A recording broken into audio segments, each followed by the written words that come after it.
Hi friends, please subscribe to Amravati Media and press the bell icon for more latest updates. వైసీపీకి అక్కడ నాయకుడు కావాలను. వైఎస్ఆర్ కాంగ్రెస్ పార్టీలో ప్రకాశం జిల్లాలో సరైన నాయకత్వం కనిపించడం లేదు. నియోజకవర్గాల ఇన్ఛార్జీలను సమన్వయం చేసే నాయకత్వం కొరవడింది. దీంతో కేంద్ర పార్టీ నాయకత్వం పిలుపు ఇస్తే తప్ప జిల్లాలో ఎటువంటి కార్యక్రమాలను పార్టీ నేతలు చేపట్టడం లేదు. స్థానిక సమస్యలపైన అవకతవకలపైన గళం విప్పే నేతలే కరువయ్యారు. వైవి సుబ్బారెడ్డి కూడా జిల్లా రాజకీయాలలో వేలు పెట్టడం లేదు.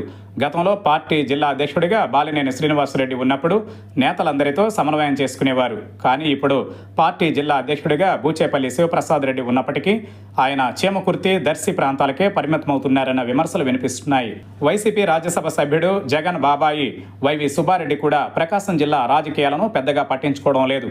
తన వద్దకు హైదరాబాద్కు వచ్చిన నేతలను కలుస్తూ వారికి సలహాలు, సూచనలు మాత్రమే ఇస్తున్నారు తప్పించి వైవి సుబ్బారెడ్డి జిల్లా వ్యాప్తంగా పర్యటించడం లేదు. మొన్నటి ఎన్నికలలో ఒంగోలు పార్లమెంటు సభ్యుడిగా చెవిరెడ్డి భాస్కర్ రెడ్డికి నాయకత్వం టికెట్ ఇచ్చింది. దీంతో ఆయన సమన్వయం చేసుకోవాల్సిన సమయాన్ని తన సొంత నియోజకవర్గమైన చంద్రగిరిపైనే ఎక్కువ ఫోకస్ పెడుతున్నారు. అంతే తప్పించి ప్రకాశం జిల్లా రాజకీయాలలో మాత్రం జోక్యాన్ని పెద్దగా చేసుకోవడం లేదు. వైవి సుబ్బారెడ్డి రాజ్యసభ సభ్యుడిగా అదే జిల్లాకు చెందిన నేతగా ఉన్నప్పటికీ సొంత జిల్లాలో తన ప్రమేయం ఎందుకన్న ధోరణిలో ఉన్నారు.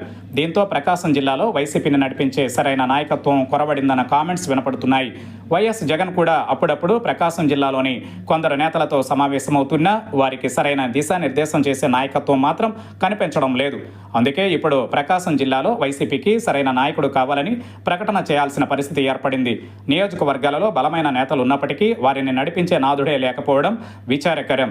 ప్రకాశం జిల్లాలో వైసీపీకి బలమైన ఓటు బ్యాంకు ఉన్నప్పటికీ వాటిని తమ వైపునకు తిప్పుకునే ప్రయత్నం చేయడంలో మాత్రం విఫలమవుతున్నారనే విమర్శలు వినిపిస్తున్నాయి.